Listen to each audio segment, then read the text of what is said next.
Jornal Band News Entrevista. Saúde íntima sem tabu, o que toda mulher precisa saber. Vamos conversar com a médica ginecologista e obstetra, a doutora Bárbara Andrade. Ela também é especialista em uroginecologia e em sexualidade humana. Falar aí de forma clara e acolhedora sobre os cuidados essenciais com a saúde íntima e sexual da mulher. Primeiro, doutora, é muito bom tê-la aqui, aceitar o nosso convite. A senhora que tem uma agenda aí lotada, né? Passou muito tempo também estudando para trazer tanto conhecimento para nós. Seja bem-vinda ao Jornal Band News. Eu que agradeço, Sheila, Zenon, aqui pela oportunidade de trazer um pouquinho de informação e de conhecimento para a mulherada aqui de Vitória da Conquista e região. Estou bem feliz de estar aqui com vocês. Doutora, o que faz de fato uma uroginecologista? Então, essa é uma dúvida muito comum, Zenon. A uroginecologia, ela surgiu a partir da necessidade que a gente via ali das mulheres no consultório, trazendo queixas que muitas vezes eram minimizadas, né, da parte urológica, né, da parte ali que os urologistas cuidam, mas que pra gente também eram queixas muito comuns.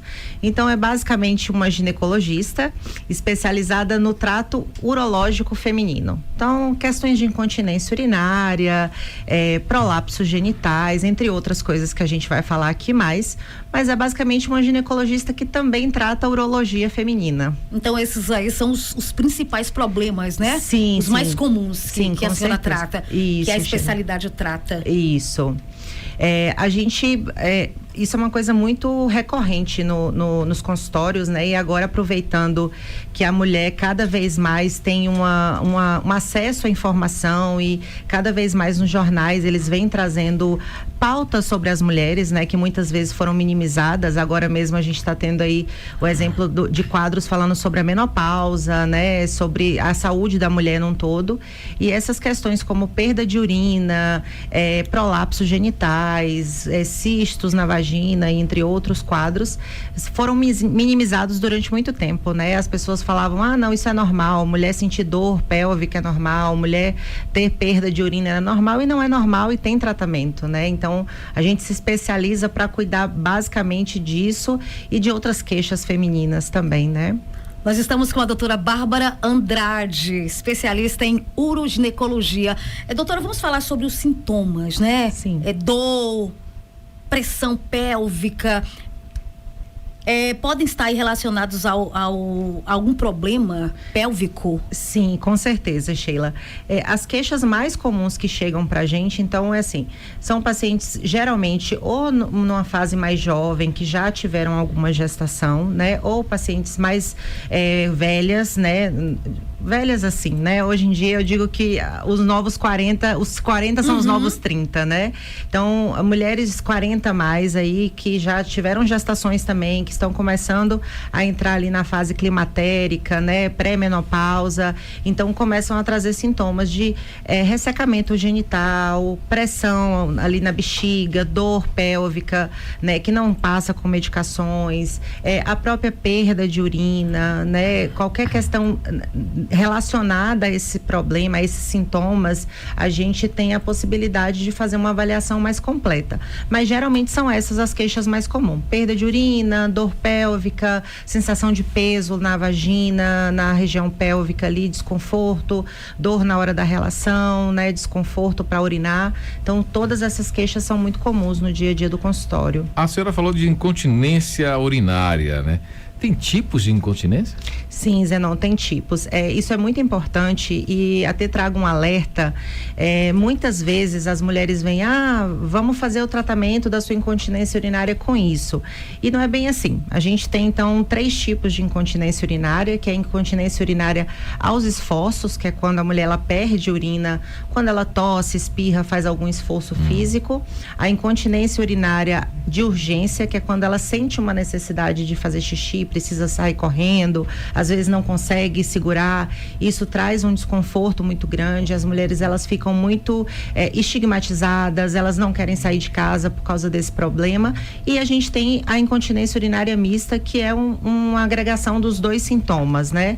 Então a mulher, ela pode ter um quadro isolado ou ela pode ter esses dois sintomas, e tem diferentes tipos de tratamento. Então nem sempre o melhor tratamento para uma paciente vai ser para outra também. Há caso de ser cirúrgico ou não? Sim, algumas vezes sim, e é por isso que eu reitero muito essa importância da avaliação com o especialista, porque o especialista, ele vai avaliar a região pélvica da paciente, ele vai solicitar exames necessários para observar esse tipo de perda dela e indicar o melhor tratamento.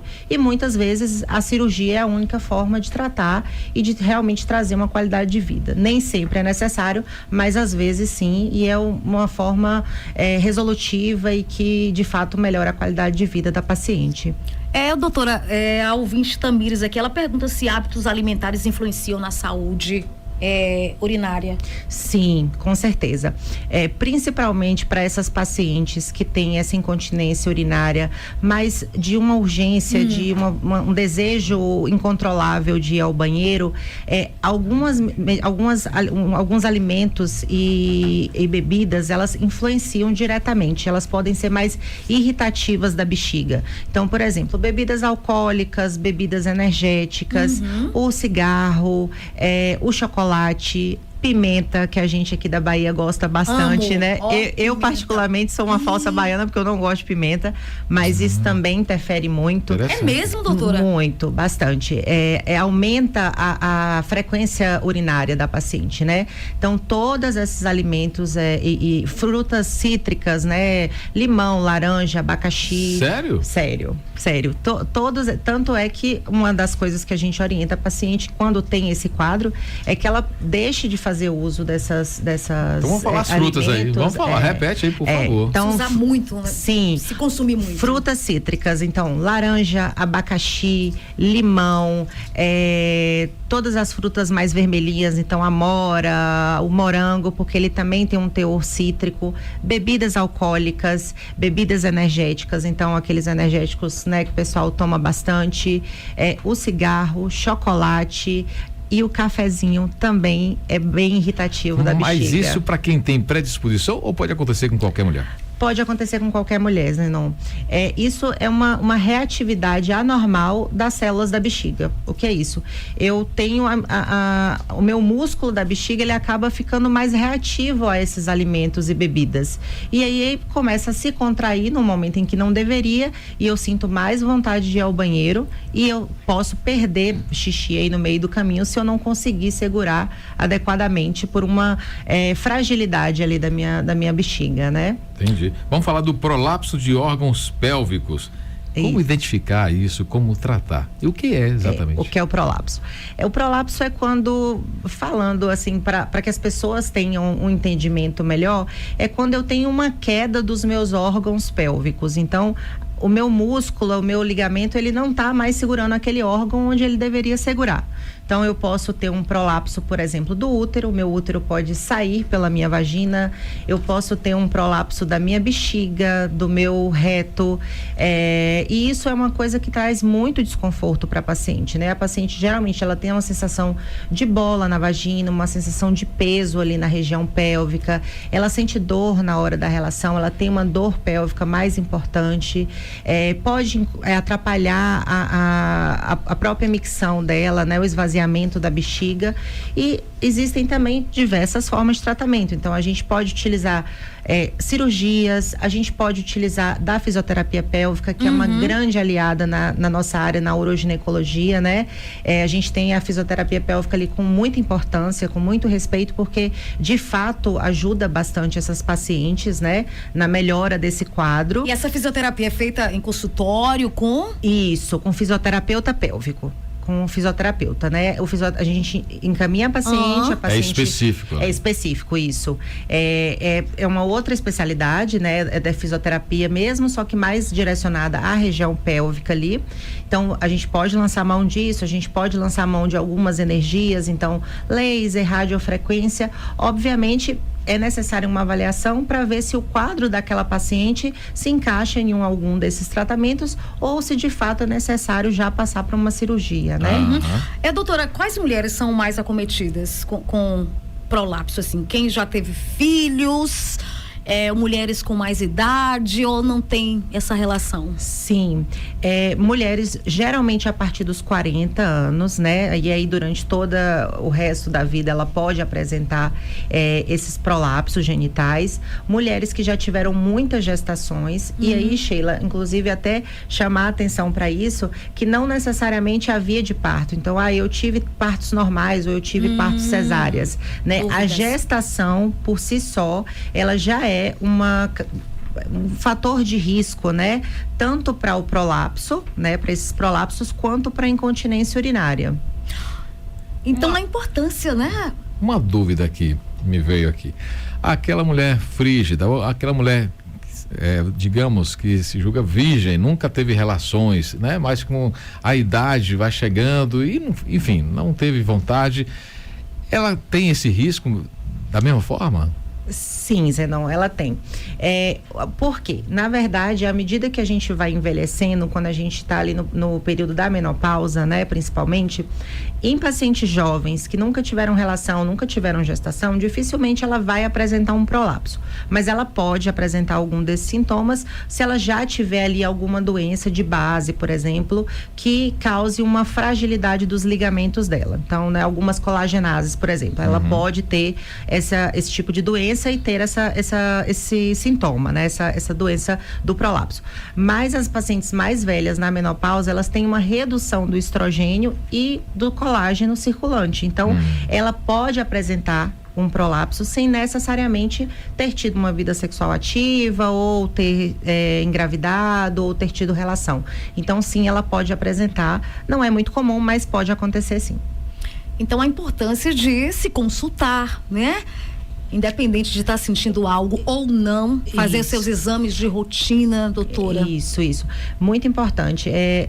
E até a necessidade muito de se falar dessa outra especialidade, Sheila, é justamente para haver uma conscientização, né? Para que as mulheres, elas sejam examinadas por um especialista que vai realmente guiá-las no melhor tratamento, né? Porque às vezes o que é bom para um não é bom para o outro, né? Então aquela coisa do, minha vizinha fez isso e melhorou. Nem sempre vai ser assim para todo mundo, né? Então é muito importante a gente ser avaliado e, assim, o que a gente mais vê em consultório, Sheila, inclusive, Zenon, é que as pacientes, elas já chegam com quadros bem avançados. Então, você percebe que a paciente, ela vai convivendo com aquilo ali como se fosse algo normal. Tomando analgésico, se automedicando. Sim, e às vezes sem procurar um especialista e sem nem saber que existem especialistas nisso, né? E aí acabam deixando o quadro já chegar a um nível bem avançado. Então, a intenção é justamente falar antes para que as pacientes, elas comecem a se atentar ao seu corpo, né? E busquem ajuda antes, né? Periodicamente, na sua visão, de quanto tempo a mulher deve ir à ginecologista? Porque estamos conversando exatamente com a doutora Bárbara Andrade, que é médica ginecologista e obstetra. E aí fica essa pergunta, a mulher realmente tem que ir à ginecologista anualmente? Quais são os exames solicitados? Qual a sua recomendação? Sim, assim, o que é recomendado tanto pelo Ministério da Saúde quanto os órgãos da ginecologia, né, que regem a ginecologia, a mulher, ela deve ir ao ginecologista ao menos uma vez ao ano para fazer uma revisão, para fazer uma prevenção de doenças ginecológicas aí, né? E aí a gente tem os maiores, que são o câncer do colo do útero e o câncer de mama, né? Mas não só isso, a mulher, ela deve ir quando tiver qualquer queixa ginecológica ali, né? E não deixar para adiando esse momento dessa consulta, né? Então, quanto antes ela procurar ajuda e não achar que eu tenho isso é normal, procurar para poder ser avaliada, melhor, porque a gente consegue evitar quadros mais graves e às vezes mais difíceis de tratar também, né? É muito bom conversar com a especialista, a médica ginecologista e obstetra, a doutora Bárbara Andrade. Doutora, tem uma mensagem aqui da Mara. Boa tarde, pergunte à doutora, eu tive continência urinária Peguei muito peso, cuidando de um idoso. Fiz a cirurgia em 2014, mas estou bem até hoje. Ela está aqui parabenizando pela entrevista. Obrigada. E uma última pergunta aqui também, Zenon, da ouvinte, é Sandra. Ela fala sobre reposição hormonal. Tenho 52 anos. Eu tenho que continuar, doutora? Então, a gente faz a reposição hormonal para as pacientes que têm sintomas climatéricos, né? E a gente vê que essa paciente, ela tem uma melhora da qualidade de vida, da melhora da qualidade óssea da paciente, né?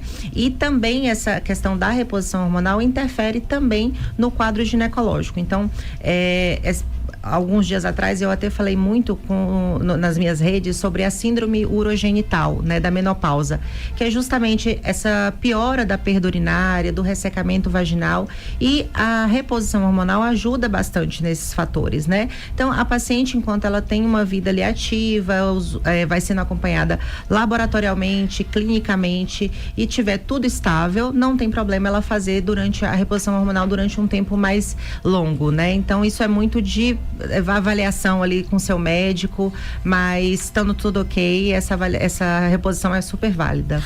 Você pode seguir a doutora nas redes sociais? Sim, eu quero deixar aqui o meu @ no Instagram, Bárbara Andrade Gineco.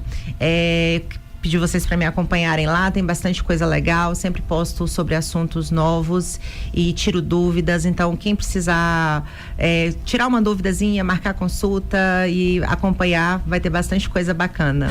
A doutora nasceu em qual estado? Aqui mesmo, em Vitória da Conquista. E morou tempo em São Paulo. Morei 15 anos fora, morei 8 anos no interior do Rio e depois 7 anos em São Paulo, foi onde eu fiz todas as minhas especializações, e agora eu tive o prazer de voltar para casa trazendo uma especialidade nova que ainda não tinha aqui em Vitória da Conquista, e o prazer de poder assim atender aqui a população, né, que foi onde eu nasci, o meu berço aqui.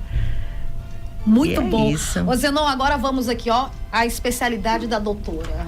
Você quer que eu fale o nome? Quero. É mesmo? Eu treinei a semana toda para falar. Uroginecologia e especialidade também, sexualidade humana, né? Isso. Muito bom. Aí, também, tá vendo? Também outra especialidade que eu tenho, sexualidade humana. Por que eu fiz tudo isso, né, Sheila? Sheila, que é mulher aqui, você não vai me entender. Mas é uma coisa muito comum no consultório, né? As mulheres trazem muito essa queixa, tanto as queixas sexuais, né? Então, diminuição de libido, ressecamento, todas essas questões. E às vezes outras dúvidas que surgem nas pacientes, né? E antigamente as pessoas não davam muita atenção, né? Até os próprios ginecologistas. Então, eu quis fazer especializações que eu pudesse abraçar a minha paciente como um todo, né? E eu vi que as queixas mais comuns eram, de fato, essas queixas urológicas, né? E ginecológicas, e as queixas sexuais, né? Então, isso é uma coisa que eu me atento muito às minhas pacientes, e eu tentei abordar ao máximo isso aí na minha formação para poder ajudá-las de alguma maneira que fosse, né? Doutora, um abraço para a senhora. Obrigada por sua participação. Muito bom, hein, Zenon? Muito. Voltamos em instantes, 1:09. Jornal Band News volta já.